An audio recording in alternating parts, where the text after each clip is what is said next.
Welcome back to STL Live. I'm Sarah Thompson, and my guest is Andy Thorp of the Miriam Foundation, and thank you again for being here. I want to pick back up on the segment. You have a campaign that's currently going on, and can you tell me a bit more about that? Yeah, so we have what's called the Learning to Succeed campaign. So it's a $9 million campaign, and we are actually expanding our Miriam school site to include 4 new middle school classrooms.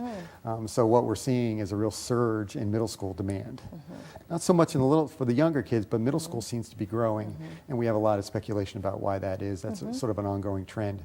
So part of the campaign goes, $5 million goes to expand the school, and $4 million goes to support Miriam Academy as we grow. Wow. So that's open. People can learn more information about that, I assume, on your website. Absolutely, and we appreciate any support that people give. Well, you mentioned enrollment, and we don't have to get into the details about why you see more of a, as you said, a surge in middle school. But currently, you have openings for the high school, or? Yeah, so we have openings in both. More in the younger grades than the older grades at Miriam School, but Miriam Academy, we're still open for enrollment. And with our expanded space at Miriam School, we'll be able to add another 10 students. So we're looking to serve over 100 students next year. Go ahead. Go ahead. No, And I'm thinking that the bigger middle school classrooms allow us to do more project-based learning. So it really allows the kids to spread out. The days of, chairs, straight lines, nobody moving is over. That's not the best way to learn, we believe, specifically kids with learning disabilities. I was going to kind of go off of your comment about sort of where you see different levels of enrollment. And with families with younger children, I mean, I assume that would be difficult to know at an early stage when they're quite young, specifically if they do have a learning disability. I mean, what do you say to sort of, or maybe that's not true. I would encourage parents, if they think there might be an issue, to get them tested right away. Because the earlier you find out whether there's an issue, the sooner you can address it.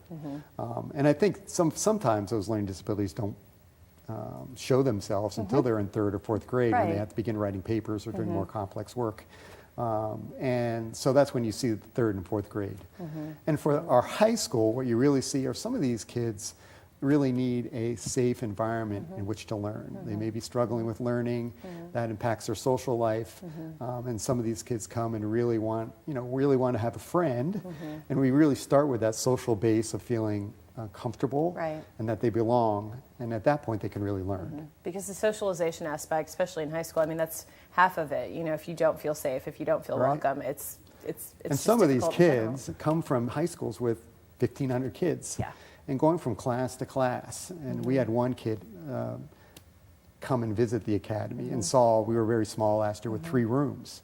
And they said, "Is this it? Great. This is what I want." Go from one end of the school to the other, takes 10 minutes to get lost. So that small environment is so important. Let's talk about, you mentioned one of the students, sort of success stories that you've seen over the years. Are there any that stand out, or is there a trend that you've seen? Yeah, I think, again, the trend is students feeling lost. Some don't even want to come to school anymore because they feel they're bullied, or they feel like they can't find a friend, or they just don't feel part of the group.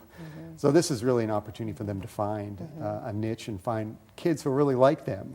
So they feel like, you've got this problem, I've got another problem, so we can all get together. I was just going to throw up, we were looking at some photos as well, and the classrooms are really, nice sized classrooms, if we can take a look at that again, that you've had. And so when you were talking about sort of non-traditional ways of not necessarily sitting at a desk, or is it sort of an open environment, or because I know different approaches, methodologies, people might do instruction where kids have a little bit more ability to sit sometimes on the floor or learn in different ways. Absolutely. So if someone needs to flop on a beanbag chair and do their reading, absolutely.